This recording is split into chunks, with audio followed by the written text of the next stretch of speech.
Hello bakunzi ba Safi Jet TV, nk'uko mubibona rero aha ngaha nari ndi ku murenge wa Gisozi, hari habereye umunsi mukuru w'abari n'abategarugori, bari bafite ibirori, harimo ba rwiyemezamirimo b'abadamu bari bari mu bikorwa bereka bamurika ibyo bagezeho nk'ababyeyi, berekana ibikorwa byabo, kandi nibyo koko bituma buri wese agira ishyaka. Rero bari kuvuga ijambo nyamukuru ry'umunsi, ndareke mwumve ko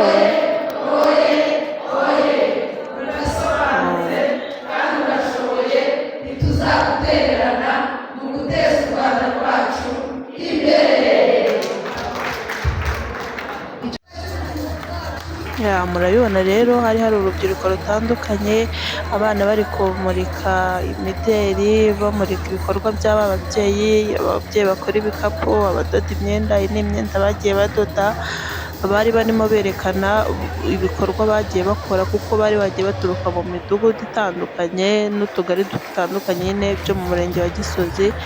Aba bana muri kubabona, nk'iyo mipira niyo bamwe muri abo babyeyi bakora, ibyo biseke n'ibyo bamwe muri abo babyeyi nabyo baboha, n'ibikapu muri kubona, aya makanzu meza mubona n'ayo ababyeyi badoze, amajipo. Wari umunsi mwiza usa neza, ababyeyi bari bishimye, ngira ngo murabibona ko basa neza, barishimye rwose, biragaragara no ku maso.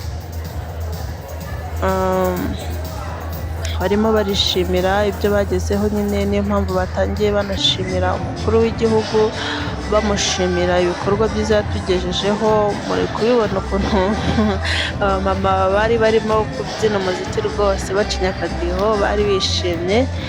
Mwese muri kubibona, murabona ko ari n'ababyeyi bakuru, ariko rwose barishimye, baranezerewe. Niyo mpamvu bashimiraga umukuru w'igihugu wahaye umudamu ijambo, akadukura mu rugo guhera ku isiga mu gikoni. Murabona ko byari ibyishimo rwose, abana b'abasore barimo batwiruka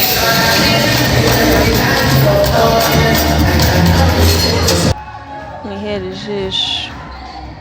Ababyeyi n'abati ntitwatangwa, abana bacu ntabwo baturusha, bataza kuturusha rwose kuwucinya, barongera barawucinya. Guys, muri kubibona, ibi bintu ni byiza, ababyeyi barisobanukiwe, murabona ukuntu basa neza, barishimye rwose. Buriya niyo mpamvu tugomba gushimira buriya na leta nziza, ni ikintu cyiza rwose.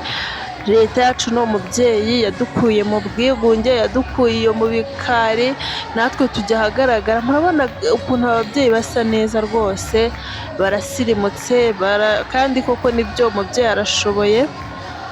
Murabona abadamu biteje imbere rwose, bakora ku mafaranga, ukuntu basa neza, amafaranga ava mu bikorwa byabo, imirimo bagiye bihangira, abadoda, ababoha, abakora ibikapu, bakora ibintu bitandukanye. Murimo murabibona rero ukuntu ababyeyi babyina, byari ibyishimo rwose. Namwe mukomeze mwihere ijisho, ntago nabona ibyiza nk'ibi rwose ngo mbyihererane. Babyeyi, bari bategarugori rwose, duharanire gukora no kwiteza imbere, kugira ngo nyine duteze n'igihugu cyacu imbere, dukora imirimo y'amaboko, twihangira imirimo mbese muri rusange, bifasha imiryango yacu. Guys, muri kubibona, aba ni abana rero b'abana bari bari kumodaringa, aba ni abanyamideli, murabibona barasa neza. Uru ni urubyiruko, aba ni Rwanda rw'ejo, bari bakoze ubwabo rwose, murabibona ko basa neza. See you.